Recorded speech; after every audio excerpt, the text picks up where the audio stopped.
Hello friends, good evening. Welcome to the noble profession. मैं self Aastha स्वागत करती हूँ आपका हमारे यूट्यूब चैनल पे। आज मैं एक बार फिर आ चुकी हूँ। यूपी एनएचएम 5000 की जो अपकमिंग पोस्ट है उसके रिगार्डिंग बहुत सारे कमेंट्स कैंडिडेट के मन में हैं। तो जो कमेंट मुझे मिले हैं इस वीडियो में मैं सारे कमेंट का रिप्लाई करने वाली हूँ। कम्युनिटी सेशन में मैंने इस नोटिफिकेशन की पीडीएफ डाली थी। इस वैकेंसी के रिगार्डिंग जो पीडीएफ थी मैंने अपलोड करी थी। टाइम नहीं था मेरे पास वीडियो बनाने का, तो मैंने सारे कमेंट को कलेक्ट करके ये वीडियो बनाया है जिसमें आपके सारे के सारे डाउट्स क्लियर हो जाएंगे। इस वैकेंसी में जीएनएम को लेंगे, बीएससी नर्सिंग को लेंगे या फिर सीसीएचएन वालों को लेंगे, ये भी मैं बताऊंगी। साथ में क्या इस वैकेंसी में सीसीएचएन ज़रूरी है, मैं ये भी बताऊंगी। एग्ज़ाम होगा या मेरिट बेस पे, ऐसा मैं भी बताऊंगी। मेरे कमेंट सेक्शन में बहुत सारे कमेंट आए हुए थे, कुछ डाउट्स हो गए हैं, कुछ मिसअंडरस्टैंडिंग हो गई है इस वैकेंसी के रिगार्डिंग। तो वही चीज़ मैं क्लियर करने वाली हूँ और जो भी इन्फॉर्मेशन मैं दूंगी वो करेक्ट होगा मेरे हिसाब से। और जो भी मैं इन्फॉर्मेशन आज तक देती हूँ तो आई होप कि जो रेगुलर देखते हैं मेरे चैनल को उन्हें पता होगा कि मेरे जो इन्फॉर्मेशन होते हैं वो कितने रिलेवेंट होते हैं और कितने फेक होते हैं। और फॉर्म जो होगा इसका कब फिल होगा, और जो कास्ट सर्टिफिकेट वाला सबसे ज़्यादा इशू क्रिएट हो रहा है यूपीएनएचएम के द्वारा, किस स्टेट का कास्ट सर्टिफिकेट वैलिड होगा। पहले भी मैंने वीडियोस में बताया था, इस वीडियो में मैं बता देती हूँ ताकि किसी से भी मिस्टेक ना हो फॉर्म भरते टाइम में। फॉर्म भरने से पहले पहले आपका वैलिड कास्ट सर्टिफिकेट बन जाए। साथ में ये भी बताने वाली हूँ कि फॉर्म भरने से पहले यूपी का रजिस्ट्रेशन होना चाहिए कि नहीं होना चाहिए। अदर स्टेट वाले कैसे इस फॉर्म को अप्लाई करें, क्योंकि 5000 पोस्ट है तो कहीं ना कहीं ये बहुत ज़्यादा है। और ऐसे में ये सारे के सारे पोस्ट जो हैं अदर स्टेट के कैंडिडेट वालों की नज़र में भी है कि वो इस वैकेंसी को फिल कर सकते हैं कि नहीं कर सकते हैं। तो वीडियो में मैं लास्ट तक यही बताने वाली हूँ। अगर आपने हमारे चैनल को सब्सक्राइब नहीं किया तो सब्सक्राइब कर सकते हैं। वीडियो पसंद आए तो वीडियो को लाइक करें, ना पसंद आए तो डिसलाइक का ऑप्शन भी है। चलिए वीडियो की शुरुआत करते हैं। सबसे पहले हम ऑफिशियल जो नोटिफिकेशन है जो न्यूज़पेपर में आई थी उस न्यूज़पेपर की कटिंग पे चलते हैं। इस नोटिफिकेशन को आई थिंक सभी लोगों ने देखा होगा। तो ये जो नोटिफिकेशन है ये एनएचएम के द्वारा ही रिलीज़ की गई है। तो अगर ये नोटिफिकेशन ऑफिशियल साइट पे आती है तो सेम एज़ इट इज़ जैसा है ये इसमें वैसे ही ऑफिशियल नोटिफिकेशन पे आएगी। बहुत सारे कैंडिडेट को अदर चैनल या फिर कहें कि साइट जो है, कुछ ऐसी साइट्स भी हैं जहाँ से उनको इन्फॉर्मेशन मिली है कि उस साइट पे ऐसा दिया गया कि इसमें बीएससी नर्सिंग को लेंगे, पोस्ट बीएससी को लेंगे, साथ में सीसीएचएन की डिमांड करेंगे। तो मैं एक चीज़ आपको क्लियर कर देती हूँ कि ये जो आप पीडीएफ देख रहे हैं ये जैसा दिया हुआ है सेम एज़ इट इज़ आपका ऑफिशियल साइट पे भी अपलोड होगा। जैसे ही ऑनलाइन फॉर्म करने की डेट आ जाएगी, स्टार्ट होगा, इस पीडीएफ में आपने ऑलरेडी पढ़ लिया होगा कि क्या चीज़ दिया गया। पहले आप क्लियरली यहाँ पे देख सकते हैं कि call for application for certificate in community health for nurses CCHN training national health mission Uttar Pradesh. आपको यहाँ पे साफ साफ दिखा हुआ है कि ये एप्लीकेशन जो है वो आपको सीसीएचएन ट्रेनिंग देने के लिए निकाली गई है, ना कि आपको उस कम्युनिटी हेल्थ ऑफिसर की जॉब देने के लिए। पहले ये ट्रेनिंग कंप्लीट हो जाएगी, उसके बाद से आपकी पोस्टिंग कम्युनिटी हेल्थ ऑफिसर के पोस्ट पे होगी। तो एक चीज़ तो क्लियर हो गई कि इस वैकेंसी में जो है आपको सीसीएचएन ट्रेनिंग दी जा रही है। अगर ये वैकेंसी बीएससी नर्सिंग या फिर पोस्ट बीएससी के लिए होता तो यहाँ पे आपको ट्रेनिंग के लिए नहीं बुलाया जाता, क्योंकि पता है कि सीसीएचएन वालों के पास ऑलरेडी उनका ट्रेनिंग कंप्लीट है। ये तो एक चीज़ क्लियर होगी कि ये जो है ट्रेनिंग देने के लिए स्टार्ट हो रहा है।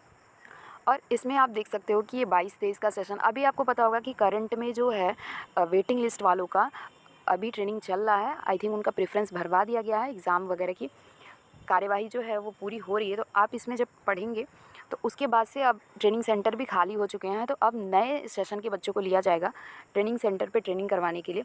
तो इस नोटिफिकेशन में आप देख सकते हो कि ये 5000 पोस्ट की वैकेंसी है और यहाँ पे आपको certificate in community health for nurses training के लिए बुलाया जा रहा है। Application invited for candidate who have GNM, यहाँ पे क्लियरली मेंशन किया गया है कि आपके पास जीएनएम हो और साथ में आपका रजिस्टर आरएन नंबर हो, रजिस्टर नर्स एंड मिडवाइफ का रजिस्ट्रेशन हो, और साथ में अगर बीएससी नर्सिंग हो या फिर पोस्ट बीएससी हो तो वो भी इसके लिए एलिजिबल है।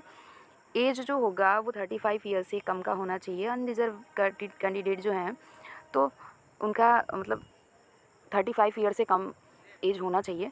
और online submission of application candidate must registered as, और जब भी आप ऑनलाइन अप्लाई करेंगे तो आपने एक चीज़ इसमें क्लियरली दिया है कि ऑनलाइन सबमिशन के टाइम में candidate must registered as nurse and midwifery from UP nurse and midwifery council and have valid registration at the time of online submission of application. तो एक चीज़ क्लियरली हो चुका है कि अदर स्टेट के जो कैंडिडेट हैं वो ऑनलाइन लास्ट डेट के पहले पहले रजिस्ट्रेशन उनका यूपी का होगा, तभी जाके वो अप्लाई करेंगे। अगर वो एग्ज़ाम दे देते हैं और बाद में वो रजिस्ट्रेशन ला के देते हैं या फिर बाद में रजिस्ट्रेशन की स्लिप ला के देते हैं तो वो बिल्कुल भी एक्सेप्टेबल नहीं होगा इस वैकेंसी में। साफ साफ यहाँ पर मिला है कि ऑनलाइन सबमिशन के टाइम पे आपका यूपी का रजिस्ट्रेशन होना चाहिए और वही रजिस्ट्रेशन आप फॉर्म में भरेंगे।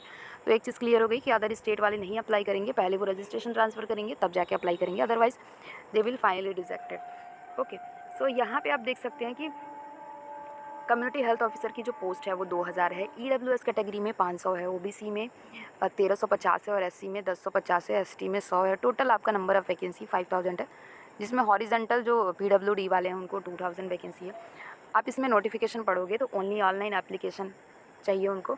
Relevant required document should be on or before the last date of online submission of application. इसमें साफ साफ लिखा हुआ है कि जो भी आप डॉक्यूमेंट लगाएंगे, चाहे वो कास्ट सर्टिफिकेट हो, चाहे वो ईडब्ल्यूएस सर्टिफिकेट हो, चाहे वो आपका कोई भी सर्टिफिकेट हो, जैसे कि डोमिसाइल सर्टिफिकेट वैसे ज़्यादा नहीं मांगता है, इंपॉर्टेंस नहीं दिया जाता, लेकिन अगर आप डोमिसाइल निवासी आप दिखा रहे हैं यूपी का, इसमें कहीं कंपलसरी नहीं दिया कि आपको यूपी का ही निवासी होना चाहिए, तो डोमिसाइल की वैसे नीड नहीं है। लेकिन अगर आप लगाते हैं तो डोमिसाइल भी होना चाहिए। जो भी आप सर्टिफिकेट लगाएंगे तो वो भी लास्ट डेट, ऑनलाइन का जो लास्ट डेट होगा, मतलब अभी फॉर्म स्टार्ट नहीं हुआ है, जब भी उसका लास्ट डेट होगा तो उसके पहले का होना चाहिए कास्ट सर्टिफिकेट। तो आप एक चीज़ ध्यान में रख लीजिए कि जब भी आप फॉर्म भरेंगे तो उसमें लास्ट डेट के पहले का कास्ट सर्टिफिकेट होना चाहिए। पहले की वैकेंसी में यूपीएनएचएम कास्ट सर्टिफिकेट की डेट नहीं दे रहा था, लेकिन अब मैंने देखा है कि जो भी वैकेंसीज आ रही हैं उसमें क्लियरली मेंशन कर दिया जा रहा है कि किस डेट के बाद का रजिस्ट्रेशन चाहिए। अभी जो सीसीएचएन वैकेंसी आई हुई थी उसमें उन्होंने लिखा हुआ था कि 1 अप्रैल के बाद का कास्ट सर्टिफिकेट चाहिए, 21 का। तो इसमें भी जब नोटिफिकेशन आएगी तो उसमें साफ साफ लिखा होगा कि इस डेट का चाहिए। इसमें भी आप देख सकते हो यही लिखा हुआ है कि 1 April 2022 to the last date of online submission application and only same shall be produced by the candidate. जो भी इसमें अगर मान लीजिए कोई भी कैंडिडेट है, ओबीसी कैटेगरी से बिलोंग करता है, ईडब्ल्यूएस कैटेगरी से बिलोंग करता है और क्लेम करता है कि बेनिफिट का, तो must uploaded the required OBC certificate and EWS certificate respectively on prescribed format. जो भी यूपी का फॉर्मेट है कास्ट सर्टिफिकेट का, वो आपका 1 अप्रैल 2022 के बाद का होना चाहिए। अगर आपके पास पुराना भी कास्ट सर्टिफिकेट है, यूपी में 3 साल सर्टिफिकेट वैलिड होते हैं कास्ट सर्टिफिकेट, तो अब जो है वो 1 अप्रैल के बाद का होना चाहिए। तो सभी लोग अपना कास्ट सर्टिफिकेट चेक कर लेंगे कि वो 1 अप्रैल के बाद का है कि नहीं है। पुराना है आपके पास तब भी आप 1 अप्रैल के बाद का, यानी कि अभी तुरंत में आप बनवा सकते हैं। ठीक, फिर नेक्स्ट लिखा हुआ है कि candidate of Uttar Pradesh state who are claiming reservation in their respective social category must submit the latest valid caste certificate, जो है उसको सबमिट करना है along with permanent residential proof in the prescribed format issued by the complete authority at the time of online submission। Means कि यहाँ पे बात कर रहा है कि अगर आपने यूपी का कास्ट सर्टिफिकेट यूपी का आपने रिजर्वेशन लिया है तो आपको जाहिर सी बात है आपको यूपी का डोमिसाइल भी दिखाना होगा। तो आपका जो डोमिसाइल सर्टिफिकेट होगा वो भी आपको बनवाना होगा, लास्ट डेट के पहले का उनको चाहिए। Candidate having domicile of other state will treated under the unreserve category. जैसे कि अगर कोई कैंडिडेट है वो अदर स्टेट का है, डोमिसाइल उसका अदर स्टेट का है, लेकिन अगर वो उसके पास यूपी का रजिस्ट्रेशन है तो वो इस फॉर्म को अप्लाई कर सकता है, लेकिन उसको अनरिजर्व कैटेगरी में रखा जाएगा क्योंकि वो अदर स्टेट के हैं। तो इसमें डोमिसाइल भी जो है वो भी इम्पॉर्टेंट होगा। नेक्स्ट है कि इनकम्प्लीट जो रिक्वायरमेंट है वो incomplete details in application format और application should submitted without photograph supporting documents etc will be rejected. अगर आपने सही से फॉर्म नहीं भरा तो वो भी रिजेक्ट हो जाएगा। If any stage requirement it should be found that, मतलब इसमें यही दिया है कि जब आप किसी भी सिचुएशन में आप पाते हो कि जो भी उनका क्राइटेरिया वो आप फॉलो नहीं करते हो, तो उसके बाद से ये आपका मतलब कैंडिडेट जो है वो कैंसिल कर सकते हैं। The post are non transferable, जैसा कि आपको पता है कि सीएचओ ट्रांसफ़र नहीं हो रहा, सिर्फ और सिर्फ म्यूचुअल ट्रांसफ़र ही हो रहा है इसमें, तो उसका आप क्लेम बाद में नहीं कर सकते हैं। Candidate having work in Covid management as temporary HR in public health facility in department of medical health and medical education in Uttar Pradesh will given additional percentage marks. ठीक है, तो अगर ऐसे कैंडिडेट जो हैं वो काम किए हैं कोविड में तो उनको अलग से परसेंटेज दिया जाएगा, ऐसा इसमें दिया हुआ है। तो आई थिंक कि उनको हेल्प मिलेगी अगर आपने कोविड में काम किया हुआ। अब नेक्स्ट है कि प्लीज़ विजिट यूपीएनएचएम ऑफिशियल साइट। अगर कोई भी डिटेल आती है तो आप यूपीएनएचएम की ऑफिशियल साइट पे विजिट कर सकते हैं। जैसा कि इस नोटिफिकेशन में कहीं ये नहीं दिया हुआ है कि अभी ये मेरिट पे होगा या फिर एग्ज़ाम बेस्ड होगा। जहाँ तक 100% श्योरिटी है कि इस वैकेंसी में मेरिट बेस पे नहीं होता, क्योंकि जीएनएम बीएससी नर्सिंग सब कुछ इक्वल है यहाँ पे, सारे कैंडिडेट अप्लाई कर सकते हैं। तो ये जो वैकेंसी होने वाली है, जैसे कि पहले एग्ज़ाम होता था तो उसी तरह इसका एग्ज़ाम होगा, बस अभी से आप प्रिपरेशन करके चलें कि ये जो वैकेंसी है वो एग्ज़ाम बेस्ड होने वाली है। अगर बाद में मेरिट भी अगर वो लोग निकाल देते हैं, लेकिन 80% 80 क्या मैंने बोलूँ कि 90% चांसेस हैं कि इस वैकेंसी में एग्ज़ाम होगा और एग्ज़ाम भी बहुत जल्दी होगा। फॉर्म ऑनलाइन स्टार्ट हो जाएगा, 20-25 दिन का आपको टाइम मिलेगा फॉर्म फिलअप करने के लिए। फॉर्म जो है वो जुलाई के मंथ में ही स्टार्ट हो जाएगा, जहाँ तक हम उम्मीद कर सकते हैं, क्योंकि नोटिफिकेशन आ गया तो जल्दी ही फॉर्म की डेट भी आ जाएगी। फॉर्म की डेट आते ही आप पहले कास्ट सर्टिफिकेट, डोमिसाइल सर्टिफिकेट बनवा लें, रजिस्ट्रेशन अगर नहीं हुआ तो रजिस्ट्रेशन करवा लें। उसके बाद से इस फॉर्म को जैसे ही ऑफिशियली लिंक एक्टिवेट हो रहा है तो इस फॉर्म को फिल करें। फिल करने के बाद आप एग्ज़ाम की प्रिपरेशन करें। लगभग आपको 1 महीने का टाइम मिलेगा एग्ज़ाम की तैयारी करने के लिए। एग्ज़ाम के बाद आपका इसमें सिलेक्शन हो जाएगा तो सिलेक्शन के टाइम में आपको बॉन्ड तुरंत ही भरना होगा। अभी तो बॉन्ड 2.5 लाख का है। उम्मीद ये किया जा रहा है कि अब जो बॉन्ड का प्राइस मनी होगा वो 5 लाख का होगा। अभी तक इसका मतलब ऑफिशियल नोटिफिकेशन नहीं आया, लेकिन जहाँ तक सुनने में आया कि अब जो सीएचओ की वैकेंसीज़ आएंगी, पहले 1.5 लाख था, अभी 2.5 लाख हुआ है। तो अब धीरे धीरे उसका जो बॉन्ड का पैसा है वो 5 लाख भी होने वाला है। तो जो लोग वेट कर रहे थे कम्युनिटी हेल्थ ऑफिसर की पोस्ट का, तो ये आने वाला है। अब कैंडिडेट में से बोल रहे हैं, कुछ कैंडिडेट ये बोल रहे हैं कि ऑफिशियल साइट है जो सरकारी रिजल्ट डॉट कॉम की, जहाँ पे हर एक वैकेंसी की अपडेट आ जाती है, तो वहाँ पे ऐसा दिखा रहा है कि बीएससी नर्सिंग और पोस्ट बीएससी को मांगा गया। तो ऐसा बिल्कुल भी नहीं है। ऑफिशियल नोटिफिकेशन आएगी तो आप वहाँ पे देख सकते हैं।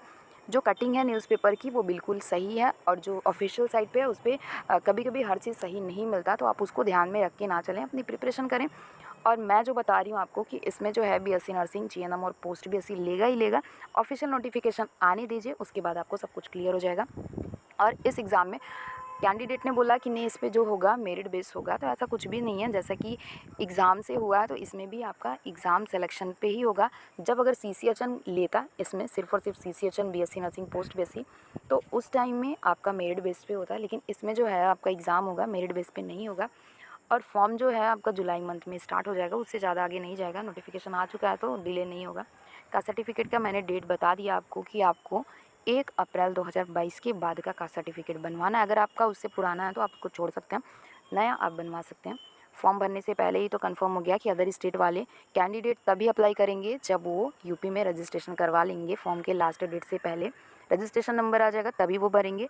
बस उनको फ़ायदा ये होगा कि वो अदर स्टेट के हैं, तो यूपी में अगर फॉर्म अप्लाई करते हैं, यूपी का रजिस्ट्रेशन करवा के आप यूपी का फॉर्म अप्लाई करते हैं, तो डोमिसाइल का फ़ायदा आपको नहीं मिलेगा, रिजर्वेशन नहीं मिलेगा, तो यूआर कैटेगरी में काउंट होगा। तो आई थिंक बहुत सारी चीज़ें मैंने बताई है। इसके अलावा भी अगर कोई डाउट है तो आप मेरे कमेंट सेक्शन में ज़रूर बताइए। और जो लोग चाहते हैं कि प्रिपरेशन कैसे करें ताकि इस वैकेंसी में सिलेक्शन हो जाए, तो अगर ऐसी कोई वीडियो चाहिए होगी तो आप मुझे ज़रूर बताएं। मैं कुछ स्ट्रैटेजीज़ आपसे बताऊंगी जिससे आपका श्योर सिलेक्शन हो जाएगा। तो आई थिंक ये वीडियो इन्फॉर्मेटिव लगी, तो वीडियो को लास्ट तक देखने के लिए धन्यवाद। मिलते हैं नेक्स्ट वीडियो में। Love you all, bye.